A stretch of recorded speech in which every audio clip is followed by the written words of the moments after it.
I was not sorted into Hufflepuff as I thought. As usual, expect this video to be all over the place because if this video was organized, this video would be brought to you by a Ravenclaw, not a Slytherin. But the first point that I kind of wanted to touch on was how in this chapter we get a couple mentions of Dean. He is a lot like Harry, where he's coming from a Muggle background and kind of get to see the lack of knowledge that Harry has, but from Harry's point of view.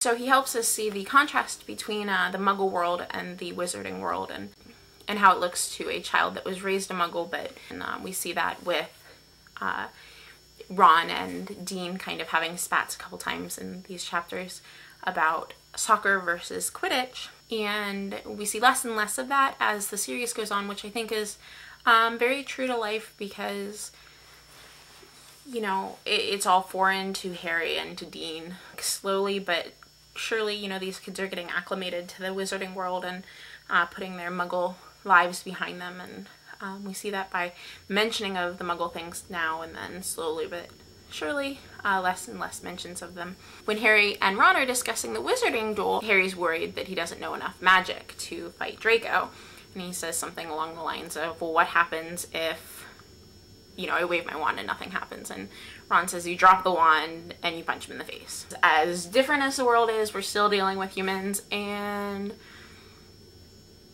you know, boys will be boys and wands are not. Sometimes people are just gonna get punched in the nose.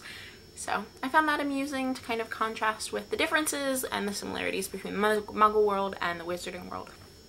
Okay, so in this video I actually have 3 questions that I would like to pose. The first question I have is, what is the deal with Madame Pomfrey? She teaches the first years how to fly for, as far as we know, 1 lesson. And then she referees Quidditch matches. But what does this woman do for, you know, the rest of the 9 months that Hogwarts is in session? She's, as far as we know, not an actual teacher. You know, she's not a professor. They call her Madame Hooch, just like they call the nurse Madame Pomfrey. So I don't really know what she does for the 9 months, and if anyone has any idea or thoughts about what Madame Hooch does for the rest of the 9 months, I'm really curious to know. Is she like babysitting the brooms? Like, what's the deal? I don't know. Thoughts? Share, please. So maybe I'm more sensitive to it this time around because of my own surprise house sorting. But I realize in chapter 9, you know, in the previous chapters we start being introduced to the fact that there's different houses and the sorting. They kind of touch on it, but I think in chapter 9 we really explored the true differences between Gryffindor and Slytherin.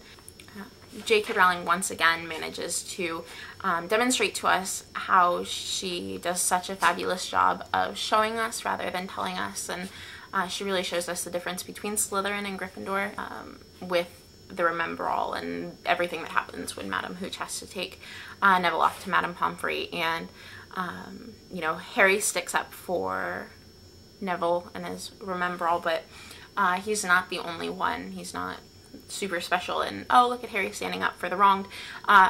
You know, Parvati even jumps in both to Draco, telling Draco to back off and, you know, leave the Remember All alone, as well as you know, standing up for Harry when they think that McGonagall's mad at them. And it really shows the Gryffindor's true nature and how they stand up for the wronged and are always going to defend the weaker in Neville's case and just defend the wronged in Harry's.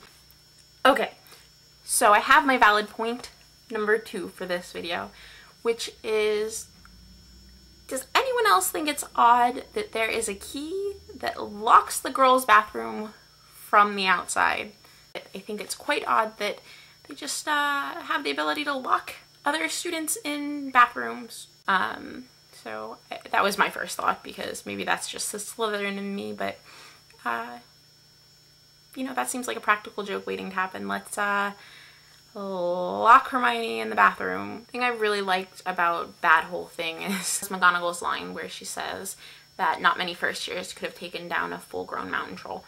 I feel like that's foreshadowing for everything that they kind of get to down the line, but I also feel like Poor McGonagall is probably thinking, how is she going to cope with life? Because she has 3 first years that took down a full-grown mountain troll, and it's her job to keep them in line. So I'm sure she's kind of worrying about what the next 7 years are going to be like at this point in life. Okay, valid point number 3. Where exactly was Hagrid keeping Fluffy before Fluffy was guarding the trapdoor? Because that's a 3-headed dog that he got sometime last year, which, as far as Harry suspects, and as far as we know, following Harry's suspicions, that has only been guarding the trapdoor since the summer, and Hagrid has had Fluffy since sometime last year, so please weigh in. Where was Fluffy before he was in the trapdoor? There are a lot of things that could be said about the Mirror of Erised. I've always really loved how different Harry and Ron are, and you really get to see that in these couple chapters, and it really develops in the series. And but the Mirror definitely shows it, shows differences in their backgrounds and their thought processes and personalities. And you know, when Harry looks in the mirror, he sees all of his family behind him because he's never had a family. Whereas on the other side of that coin, Ron, who's known nothing but family his entire life, the youngest son of 7 children with 1 younger sister, everyone has always gotten there before he has. So of course, when he would look in the mirror, he would see the opposite and see himself doing really well in all of those things. And you know, it kind of makes me feel bad for Ron because he is the youngest son, and he has all these exemplary brothers who have something that stands out about them. And then he finally gets to go off to Hogwarts to be kind of his own person. Percy and the twins are already there. So it's to establish his life. And the first thing he does when he steps on the train is makes friends with Harry Potter, who is more famous than all of his siblings put together. So kid kind of gets a rough break because no matter what he does in life, he seems destined to be the sidekick.